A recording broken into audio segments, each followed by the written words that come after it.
तो पार्लियामेंट का ये जॉइंट सेशन मौखर कर दिया गया है, जिसको वज़ीर आज़म साहब ने जहाद करार दिया था। इसी पर बात करने के लिए हमारे साथ स्टूडियोज़ में मौजूद हैं सीनियर एनालिस्ट नवीद चौधरी साहब। बहुत शुक्रिया नवीद साहब आपके वक्त का। सर, बहुत ज़्यादा शोर था कि ये इंतखाबी इस्लाहात बिल जो है ये मंजूर करवाया जाएगा, इत्तेहादियों के साथ मिलकर जो है इस बिल को मंजूर करवा लेंगे, लेकिन अब तो अपने इत्तेहादी भी मुखालिफ हो चुके हैं, वो भी अब एक पेज पर दिखाई नहीं दे रहे। अपोजिशन तो पहले इसकी मुखालिफ थी, तो अब हुकूमत के लिए कितना टफ हो गया आने वाले दिनों में ये तमाम तर मामला संभालना। बहुत शुक्रिया। देखें, ये हुकूमत की सर्वाइवल को ख़तरात लाक हो गए हैं इससे। हम इसे सिर्फ इलेक्ट्रॉनिक वोटिंग मशीन तक महदूद नहीं रखेंगे। ज़ाहिर है ये जो हुकूमती इत्तेहाद है ये मिलकर इलेक्शन लड़ रहा था, आपस में इनके गिले शिकवे बहुत ज़्यादा हैं। जैसे काफली का ये कहना है कि हमारी पूरी पार्टी उठा के पीटीआई में शामिल कर दी गई, जैसे एमक्यूएम का ये कहना है कि कराची में हमारा मैंडेट छीन लिया गया। लेकिन जाहिर है वज़ीर आज़म साहब इन सबको साथ लेकर चल रहे थे, लेकिन सियासी मैदान के अंदर जो उनकी समझ बूझ थी वो शायद काम नहीं आ सकी। बहुत सारे मामलात उन्होंने आउटसोर्स कर रखे थे, कुछ मुशीरों के ज़िम्मे लगा रखे थे, कुछ वज़ीरों के ज़िम्मे लगा रखे थे। तो उसका अल्टीमेट नतीजा ये बना कि जो गवर्नेंस के मामला थे पहले उसमें अबतरी आई। फिर हमने देखा कि पाकिस्तान की जो माशी सूरत हाल है वो तेज़ी से बिगड़ी। फिर खारजा महाज पर हम जब गए तो वहाँ हमें बहुत बड़े बड़े धचके लगे। तो ये सारी सूरत हाल इस तरह से डेवलप हो रही है कि अब इत्तेहादी जमातें, इसको मैं यूँ कहूँगा कि इत्तेहादी जमातें हुकूमत पर, पीटीआई हुकूमत पर अदम एतमाद का मुजाहरा कर रही हैं। अगर खाली मामला ये होता कि इलेक्ट्रॉनिक वोटिंग मशीन पर के लिए वोट देने हैं तो मुमकिन है वो दे देते कि चलें आगे जो अभी हिस्सा हमें मिलेगा वो हम ले लेंगे और हुकूमत के साथ रहेंगे। अब शायद ये भांप लिया गया है कि आप देखें जो कल जो वाक़या हुआ कौमी असम्बली में कि लोटाक्रेसी जो जमहूरियत पर सबसे बदनुमा दाग है उसके ख़ात्मे के लिए एक बहुत ही शानदार बिल आया। ठीक है, अपोजिशन ने पेश किया लेकिन बिल तो बिल है, और उसमें आलमोस्ट लोटाक्रेसी की मौत वाक़ हो गई थी कि जो पार्टी छोड़ेगा 7 साल के लिए वो एलिजिबल नहीं होगा। उसकी हुकूमत ने मुखालफत कर दी।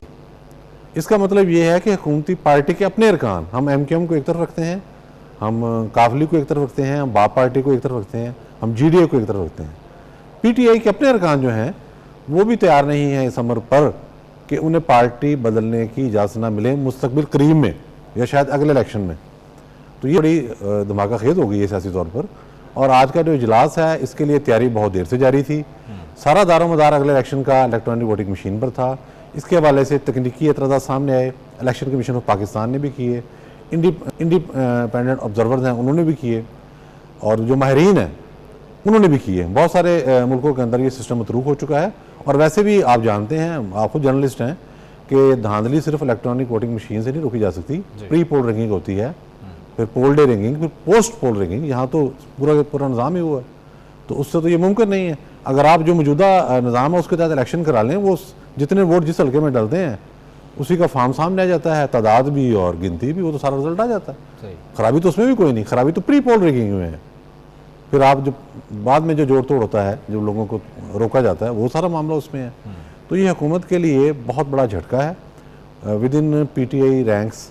और आज ही आपने देखा कि वज़ीर आज़म साहब जो हैं उन्होंने बड़ी एक धुआंधार तकरीर की कि ये जहाद है और अपोजिशन करप्ट है, और वही जो पुराना राग वो जब से आए हैं 2011 से बड़ा जलसा करके उसी को लापते जा रहे हैं। करप्शन भी बढ़ चुकी है, सारे आलमी इंडेक्स बता रहे हैं मुल्क के अंदर, और बदहाली भी बढ़ चुकी है, मिस मैनेजमेंट भी बढ़ चुकी है। तो इसमें अब इत्तेहादी जो हैं उनका पैमाना सबर भी लबरेज हो गया है। वज़ीर आज़म साहब ना सिर्फ अपनी जमात बल्कि अपने इत्तेहादियों को टैकल करने में कामयाब साबित नहीं हो रहे, ये इस बात की बड़ी वाज़ेह अलामत है। और शायद इसीलिए ये जॉइंट सेशन भी मौखर हुआ है और वफाकी वो टास्क दिया गया है कि वो दौड़ धूप करें और इत्तेहादियों से इस सिलसिले में जो है वो राब्ते भी किए जाएँ। अपोजिशन का इस बारे में क्या मौक़िफ़ है ये हम जानेंगे कि पार्लियामेंट का मुश्तरका इजलास जो मौखर किया गया है, इसी पर बात करने के लिए हमारे साथ मौजूद हैं मुस्लिम लीग नून की तर्जुमान मरीम औरंगज़ेब साहिबा। बहुत शुक्रिया मरीम औरंगज़ेब साहिबा आपके वक्त का। फरमाइएगा, जॉइंट सेशन मौखर कर दिया गया है, लेकिन हुकूमत की ये कोशिश थी कि जो इंतखाबी इस्लाहात बिल है या ईवीएम के हवाले से जो मामलात हैं वो इस जॉइंट सेशन में मंजूर करवा लिए जाएं। क्या कहेंगी इस मामले पर आप? ये भाग जाने की अलामत है, और भाग जाना क्यों जरूरी समझा गया। वो इसलिए जरूरी समझा गया कि आज जो अशाइया इमरान खान साहब ने दिया था, उनका ख्याल था कि यहाँ सारे जो है वो हमायत करेंगे इन काले कवानीन की जो इलेक्शन को चोरी करने के लिए, और उन्होंने बड़ी रोज़ैका से इस बात की कि जिहाद समझकर ईवीएम पर वोट दें। ये डस्का चोर कह रहा है कि वो लोग कह रहे हैं जिन्होंने डस्का में इलेक्शन का अमला चोरी किया, वो इलेक्शन की शफाफियत के ऊपर लेक्चर दे रहे हैं और उसको जिहाद का दर्जा देकर कह रहे हैं कि इसके ऊपर वोटिंग करें। बात यह है कि इनके अपने इत्तेहादी और हुकूमती बेंचेस ने इस काले कानून को सपोर्ट करने से इनकार किया। असल हकीकत ये है इनके अपने लोगों ने इनकार किया, इनके पास नंबर्स पूरे नहीं थे। और ये जो अपोजिशन याद आ गई है एकदम, वो अपोजिशन जॉइंट सेशन की अनाउंसमेंट के बाद याद आई है, जब 8 से 9 महीने अपोजिशन ये कह रही है कि ऐसे कानून पास नहीं किए जाते, और वो कानून जिसपे इलेक्शन कमीशन जो आईनी जिम्मेदारी का हक रखता है, सेंसस एतराजात किए हैं कि ये पॉसिबल नहीं है, ईवीएम ये नहीं मैनेजेबल है पाकिस्तान के अंदर और इसके ऊपर मजीद रिसर्च होनी चाहिए, उसको ठुकराते हुए ये इतने ओवर कॉन्फिडेंट है। और अब जब इत्तेहादियों ने, अपने अरकान ने इनको ये बताया है कि वो वोट नहीं देंगे, तो इन्होंने जॉइंट सेशन को मौखर। ठीक, बहुत शुक्रिया आपके वक्त का। मरीम औरंगज़ेब साहिबा हमारे साथ मौजूद थी। इसी पर बात करने के लिए हमारे साथ मौजूद हैं सीनियर एनालिस्ट नसीम ज़ाहरा साहिबा। बहुत शुक्रिया नसीम ज़ाहरा साहिबा आपके वक्त का। जॉइंट सेशन जिसको आज वज़ीर आज़म साहब ने जहाद करार दिया था, वो अब मौखर कर दिया गया है और उसके बाद अब मुख्तलिफ टास्क भी दिए जा रहे हैं कि इत्तेहादियों से राब्ते किए जाएँ, अपोजिशन से राब्ते किए जाएँ, ताकि इसको मुमकिन बनाया जा सके। आने वाले दिनों में क्या सियासी सूरत हाल देख रही हैं आप? देखिए, ये तो सबसे पहले हुकूमत के लिए और प्राइम मिनिस्टर के लिए जाती तौर पे, इनकी काबीना के लिए ये तो बहुत ही ज्यादा पसपाई हुई है। और साथ साथ ये कि तैयारी की इंतहा देखें, यानी कि इनकॉम्पिटेंस की इंतहा देखें। अभी कल ही हम बात कर रहे थे फाइनेंस मिनिस्टर साहब से, हमारे अपने चैनल की जब उनसे इंटरव्यू हुआ था, कि इनके लॉ मिनिस्टर ने एक स्टेट बैंक की ऑटोनॉमी के लिए ऐसा बिल मार्च में आया था, जो बिल जिसका आइन की वो खिलाफ वर्जी थी, वो जो बिल था।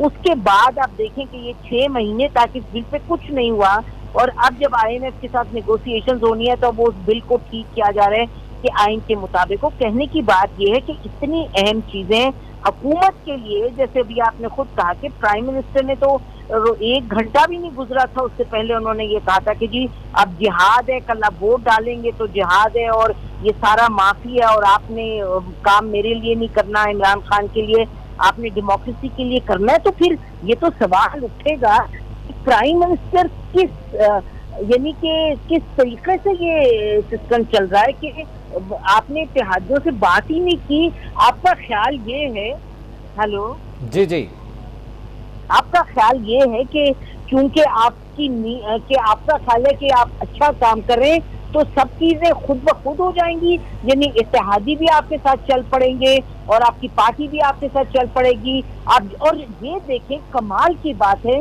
ये तो बेइंतहा शर्मिंदगी की बात है। सियासतदान तो आपस में जो एक दूसरे को कहें, लेकिन बहैसियत एक शहरी के और इन चीजों को देखते हुए इतने साल हमें हो गए कि ये तो एक अजब ही रंग है इस हुकूमत का।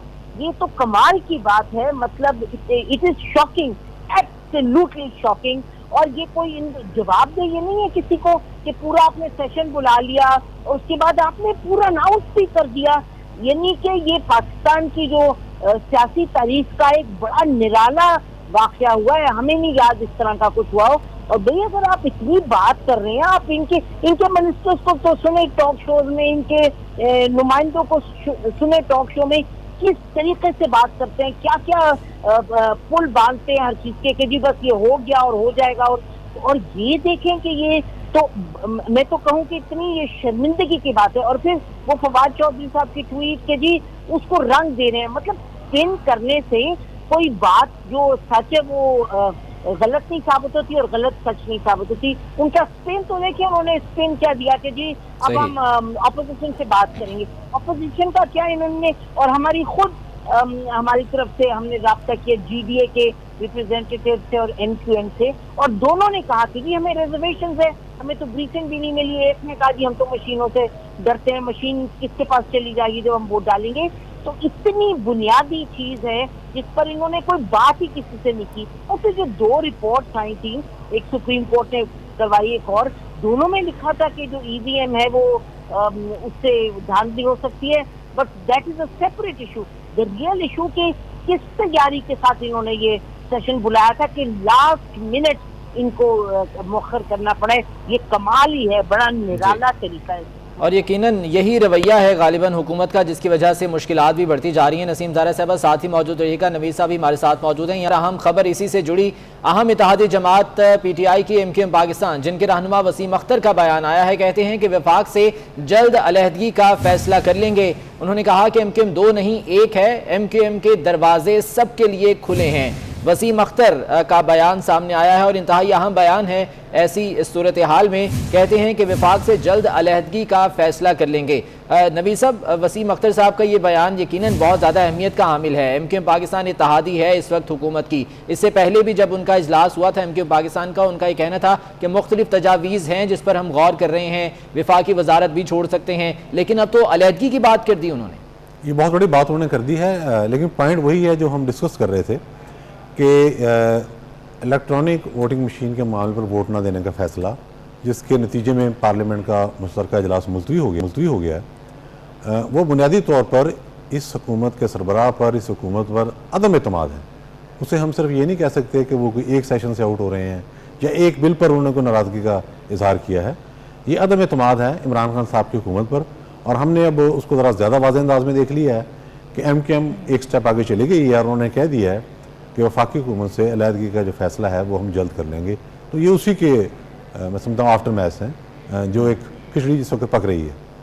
यकीनन ये मुश्किलात जो है वो बहुत ज़्यादा बढ़ती जा रही हैं। बहुत शुक्रिया, नवीद साहब हमारे साथ मौजूद थे, नसीम ज़ारा साहब हमारे साथ मौजूद थी, आपका भी बहुत शुक्रिया। देखना ये होगा कि आने वाले दिनों में क्या सूरत हाल बनती है। उस्मान खान तफसीलात से आगाह करे थे। उस्मान, आपका भी बहुत शुक्रिया।